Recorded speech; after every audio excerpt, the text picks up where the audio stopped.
Hello and welcome to PowerUp PE Part 2, Productive Motor Skills, brought to you by the Rhode Island Public Health Institute. My name is Dr. Kim Gans, and I am a professor of Human Development and Family Studies at the University of Connecticut, an adjunct professor at the Brown University School of Public Health, and the director of the PowerUp PE project. I'm joined by Susan Donovan, a physical education professional who has over 35 years experience working in this field. We are excited to be with you today to share tools and resources that are helping PE teachers in Rhode Island and beyond find new ways to enhance the classroom experience. Our goal is to provide teachers like you with resources to help increase physical activity in the PE classroom while still meeting important student evaluation requirements. We aim to make these resources accessible and applicable even in settings with limited space or equipment. Be on the lookout both in our videos and in the accompanying toolkit for optional equipment substitutions and activities that are especially designed for small indoor spaces. All of these resources are available for free at our website, www.riphi.org, under Programs. Now I'll turn the microphone over to Susan Donovan, and she will talk to you about productive motor skills. Hello, my name is Susan Donovan. As a PE professional, I know how challenging it can be to balance all the necessary teaching and evaluation requirements, while also keeping students moving all through class. I found that the strategies and activities included in this program can help you achieve both. Keeping students physically active has been shown to be associated with motor skill development, as well as improved physical, cognitive, and psychological health.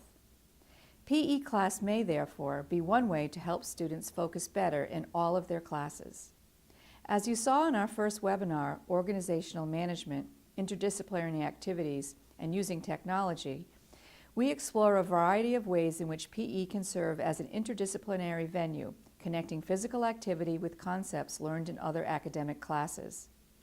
Furthermore, physical education can build capacity for social cooperation, help maintain emotional balance, and encourage a habit of participating in physical activity. In our first webinar, Organizational Techniques, Interdisciplinary Activities, and Using Technology, we explored ways to improve classroom flow, create opportunities to integrate PE with academic subjects, and utilize technology to enhance the classroom experience. This webinar focuses on activities that encourage development of essential motor skills for elementary school children. The activities were designed so that they could be integrated easily into your existing curriculum. First, let's take a look at activities that would work well with kindergartners and first graders. From birth on, children begin using their bodies to explore and learn about their world. As children grow, they rely heavily on the physical interactions in their environment. Activities that promote motor skill development while keeping children active and engaged are essential for growth and the prevention of obesity. The activities you're about to see are designed to help your students accomplish these goals regardless of the resources you have at your disposal. Many can be performed easily in a very small space, and we offer alternatives if equipment is limited. We keep the directions simple so that more time can be devoted to keeping the kids moving. You'll find more information on each of these activities in your toolkit.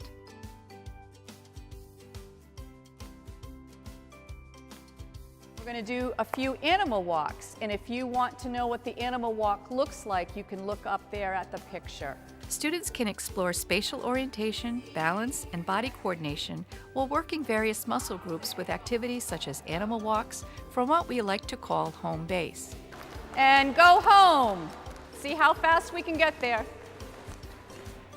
Who remembers what the bear walk looks like? Bear walks, seal walks, lizard walks, these are activities that encourage unusual movements in a way that the kids really enjoy. Simple ball handling is another way students can explore the space around them. Let's just do a little toss and a catch. Try not to let the ball drop. Home! Children can be instructed to toss the ball and clap their hands while walking around the room, or toss and touch their shoulders without dropping the ball. This activity is ideal for small spaces.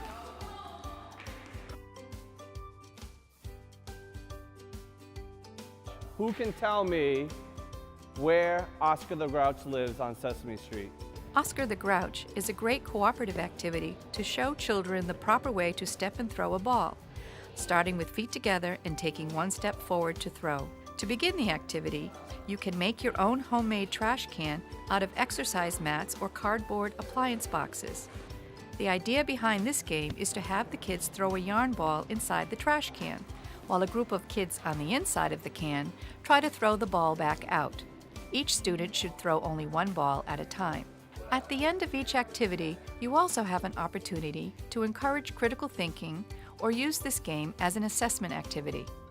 Check out our video on assessment tools for more examples. Who thinks it was easier to either be inside of the trash can or out in open space, and why?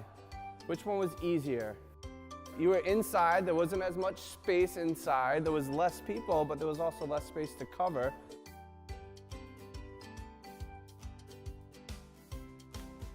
Tag games are a great way to engage students of all ages while teaching important movement concepts and locomotor skills. Ghostbusters tag is a great activity to use around Halloween. The 3 Ghostbuster taggers will try to tag as many of the other students or ghosts as possible. Once a ghost gets tagged, they will be sucked into the ghost trap or hula hoop, where they will remain until they are able to spin it around themselves 10 times. It doesn't need to be 10 times in a row, just 10 times total. What muscles in your body do you have to use to keep that hula hoop going round and round? These muscles right here, these core muscles, have to work really hard. You're going around in a circle, right? For the game Rescue Rings, students tag other student swimmers with a fleece ball. Rescuers use hula hoops to rescue fellow swimmers. Swimmers, when you're moving, you can do some swimming strokes with your arms, however you want to move. Rescue Rings is a wonderful way to work on cooperation while keeping the kids continuously active. Deck rings are small rubber rings that in this game can be used to practice eye-foot skills indoors and are suited for smaller spaces. Bean bags may be substituted for deck rings. When I blow that whistle, you're going to be moving. The idea behind this game is to dribble the ring or beanbag and trap or stop on cue. Juggling allows the student to practice eye-hand skills using a slow-moving object. These activities are also conducive to smaller spaces.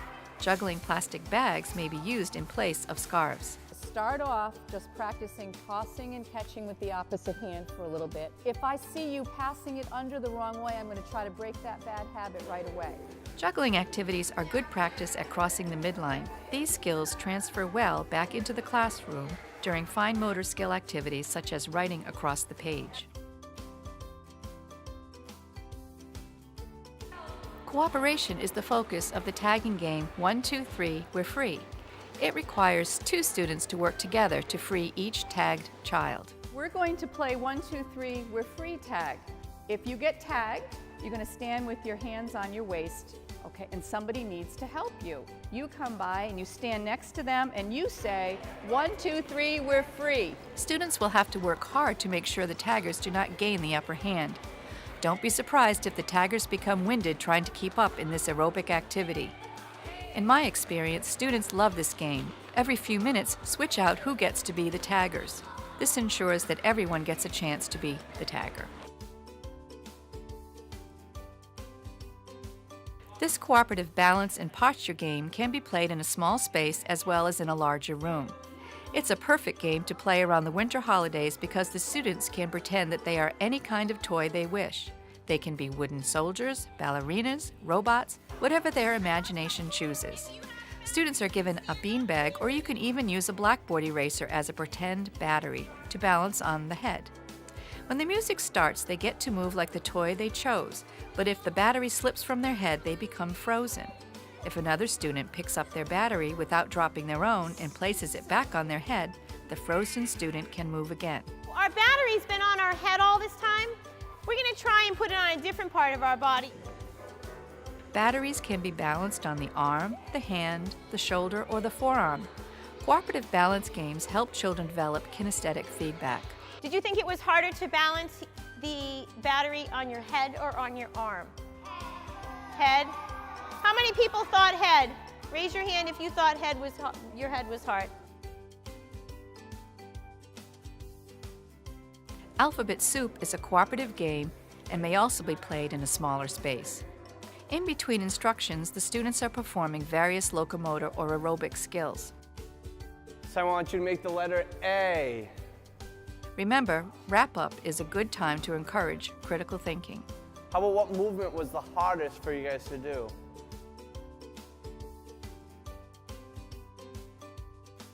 The chicken dance combines locomotive skills with various movement tasks during the refrain. So it's the chicken, the wings, the wiggle, and 4 claps. Think you got that? When the music stops, you can use this time to instruct the students to do additional movements such as high-fiving as many students as possible, touching elbows with as many students as possible, or doing half jacks or crab kicks. Okay, high fives, go. How many?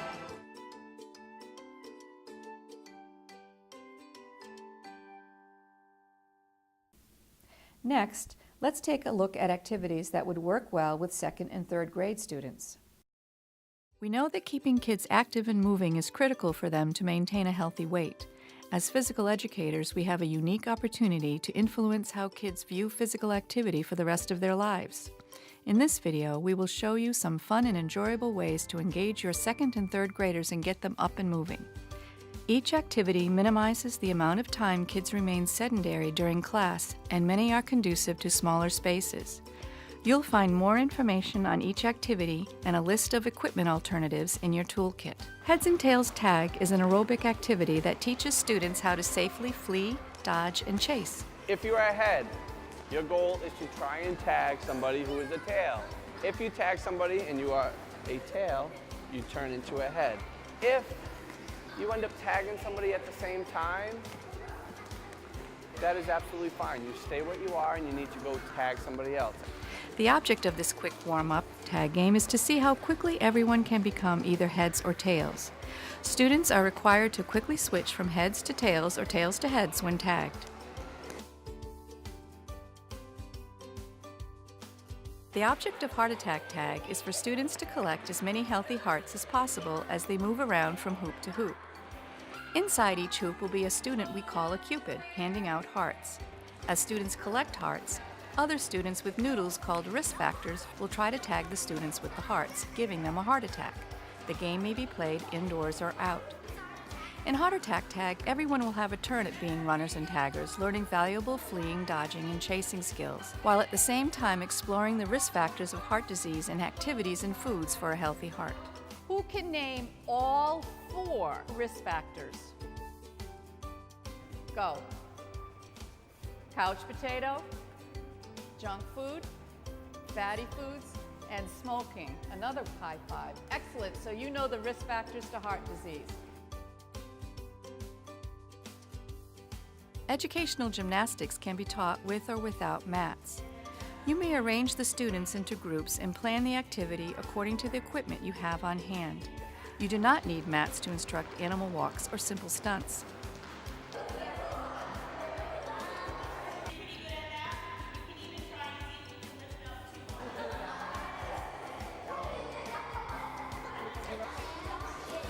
It's important that students just try their best and not push their bodies to the point of injury.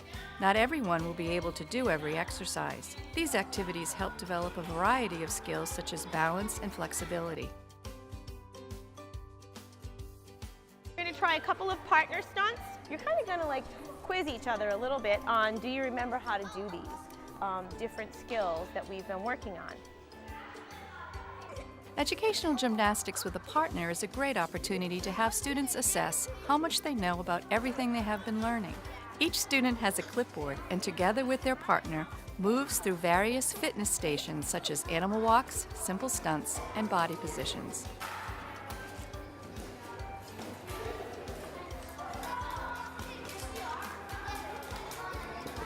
Peer assessment is a great way for students to learn how to critique skills and help each other make improvements. Deck ring activities like Guard the Cone help students develop locomotor skills. Students begin by dribbling a deck ring or a beanbag with their feet, attempting to touch as many cones as they can. The kids may find this easy, but it gets harder when you add students in to guard each cone. Dribblers will need to sneak up on the guard from the side or behind to score a point and touch the cone.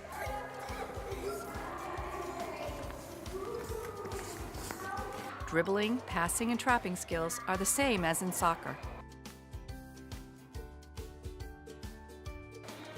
Body part math is a game that encourages cooperation and critical thinking while promoting vigorous exercise between math problems. Skipping, skipping, skipping, skipping. 5 thumbs. 5 thumbs. Find a group with 5 thumbs. And who's putting in 2? Oh, Daniel, nice job. Okay. Instructors can include any number of locomotor movements around the room, such as crab walks, hopping on one foot, or frog jumps. This is a great activity for small spaces also.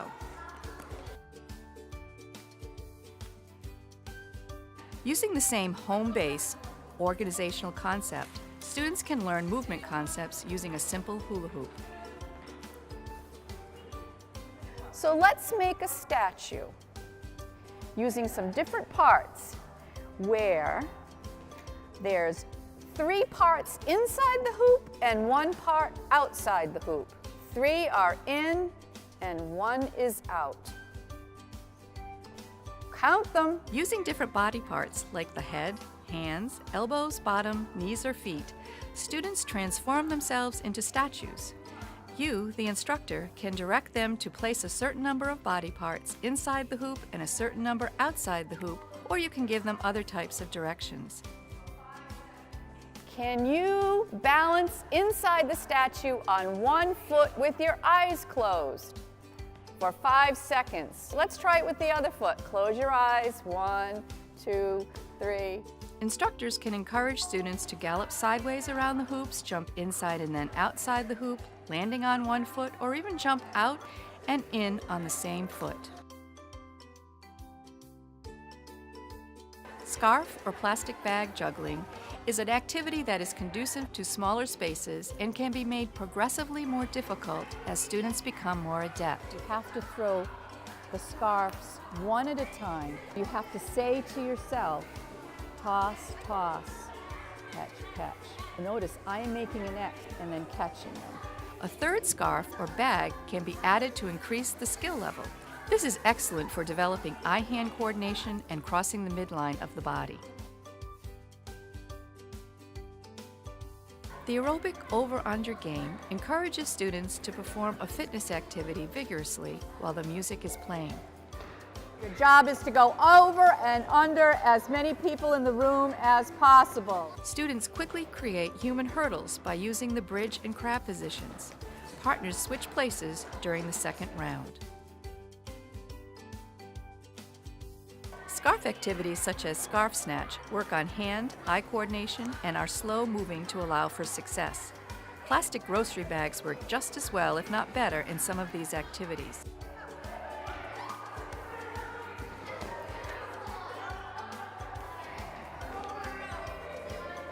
Whenever you can hit 2 birds with 1 stone, go for it. This game does just that. In addition to developing eye-hand coordination, it's also an aerobic activity. Students enjoy the challenge of switching places and grabbing their partner's scarf or bag before it hits the floor. This is great for a small space. Tinikling, a rhythmic activity from the Philippine Islands, can be done with or without accompanying music. The students take turns beating the poles, which is a very important skill, rhythmically speaking. In, out, out, in, out, out. Inexpensive PVC pipes from your local home improvement store or even plastic hockey sticks can be used to create the sticks used in this game.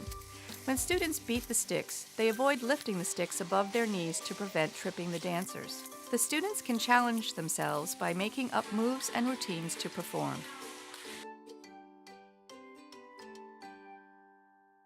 Finally, let's take a look at activities that would work well with students in the 4th or 5th grade. As physical educators, we focus on developing the motor skills of young students. We place great emphasis on this critical part of child development. 4th and 5th grade is a time when we see kids take more interest in video games and TV, which means that they may not be getting enough physical activity every day. Overweight and obesity among children has reached epidemic proportions in this country. This trend makes our jobs more important than ever. This video will show you some activities you can use with your 4th and 5th grade students that will promote healthy development, build interest, and increase movement and activity. Some can be performed easily in smaller spaces and require minimal instruction before getting started. You'll find even more information about these activities in your toolkit.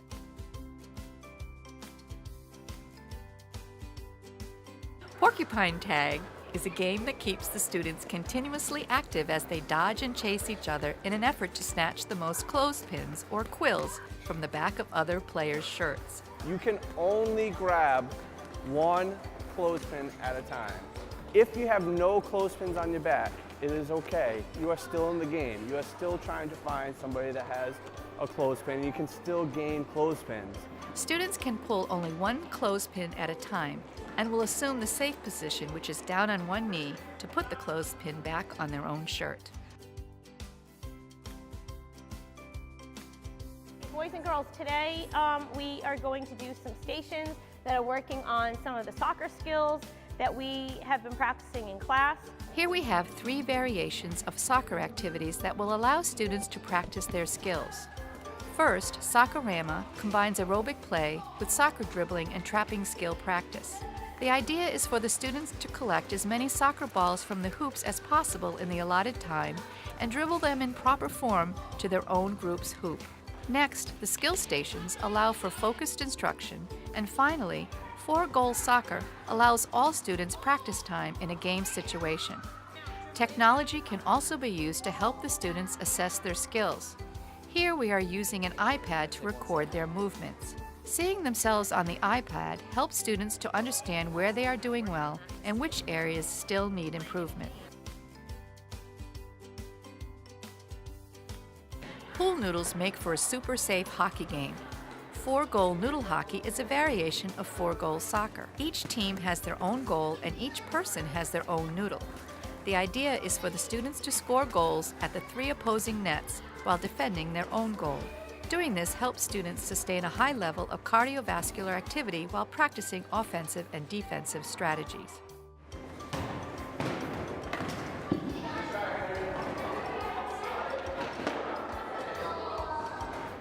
Noodles should go no higher than the waist so that no student gets hit. Players can steal one another's ball, but they can only make a goal with the ball that corresponds with their own colored vest. Backboard Bombers is very similar to basketball. Groups of 6 are able to practice passing, shooting, and rebounding skills in a game-like situation, except there is no dribbling in this game. If your gym has no more than 2 baskets, you may add skill stations somewhere else in the space.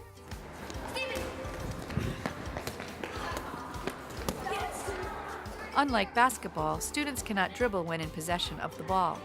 Other players must move and stay open so teammates can pass the ball to them. There are a few different ways students can score points. Students cannot take the ball out of another student's hands, but they can intercept a pass.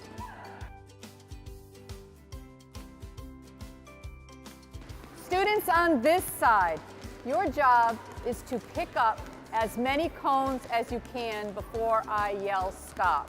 Your job is to knock over as many cones as you can. You just tip them over. Dribbling drones and worker bees is an activity that challenges the student to take their eyes off the ball while continuously dribbling. Players demonstrate proper dribbling form while knocking over cones or righting them. If you have limited resources, you can fill plastic soda or coffee creamer bottles with sand to use instead of cones. This is a great activity to help students develop peripheral vision as well as eye-hand coordination. This is also another great opportunity for assessment. Take some time following each activity to ask the students about the purpose of a specific movement or a key term or idea they may not be familiar with. Does anybody know what I mean when I say peripheral vision? Yeah, you're seeing out of the corner of your eye. So when you're dribbling and you've got another thing to do, you're sort of keeping the ball in your hand in your peripheral vision, and you're doing another job. Do you think basketball players need to use their peripheral vision a lot? Group juggling is a cooperative activity that encourages the students to pass the balls with attention focused on the success of the whole group. The object of the game is to get as many balls going in each group without missing. You want your group to be successful in catching the ball. So you don't want to throw it too hard. You want to make sure they are looking at you. As students become better skilled, more balls are added to the circle. This activity helps students learn the importance of teamwork while practicing passing and catching skills. In this cooperative activity, no one waits in line for a turn at bat or to kick.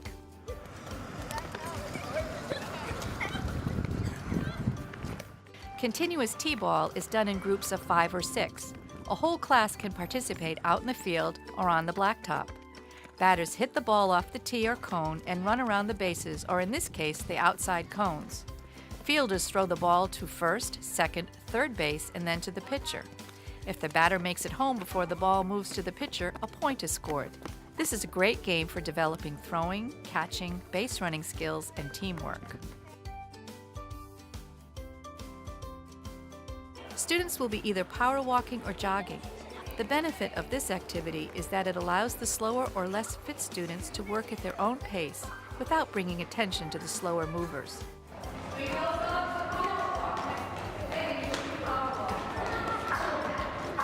Cones guide students to stay in a lane around the perimeter of the room.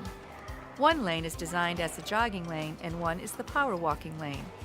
Once partners meet up beside each other in their respective lanes, they get to switch places.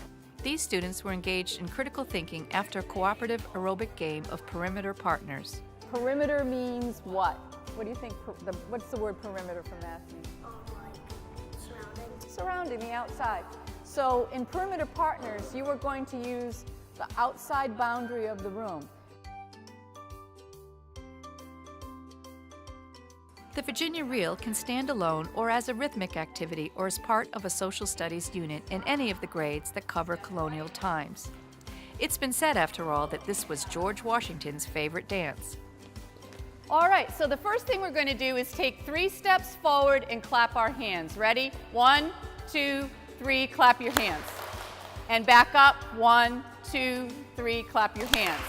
Take 3 steps forward again. 1, 2, 3, clap. The students have an opportunity to be active while practicing their listening skills as they follow the directions of the caller. Nice time. Come on through.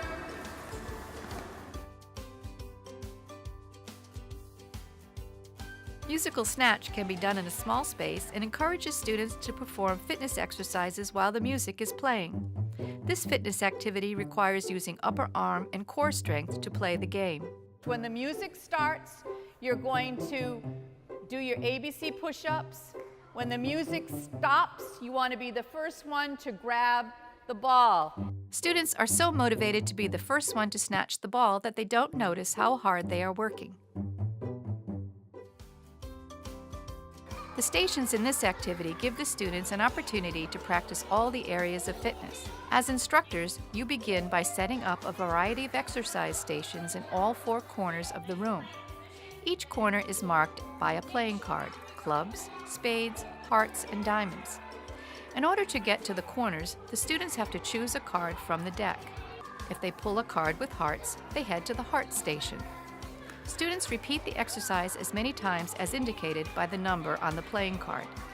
Face cards equal 10 repetitions of the exercise at that particular station. Aces equal 15. If the students pick the same signed card and they return to the same station they went to previously, they can choose one of the other activities available to them. The wrap-up is a good opportunity to test the students' knowledge of the parts of the body they just finished working out. What were you working on over there? Does anybody know? Arms, yup, and even your core too. Did you like what you saw today? For more information, be sure to visit www.riphi.org. There you will gain full access to our videos as well as to a toolkit that contains full lesson plans, assessment tools, music suggestions, and more. Thanks for watching. If you have any questions, suggestions, or feedback about this webinar, feel free to email us at info@riphi.org. And if you haven't seen it already, be sure to check out the first webinar in this series, Part 1, Organizational Techniques, Interdisciplinary Activities, and Using Technology.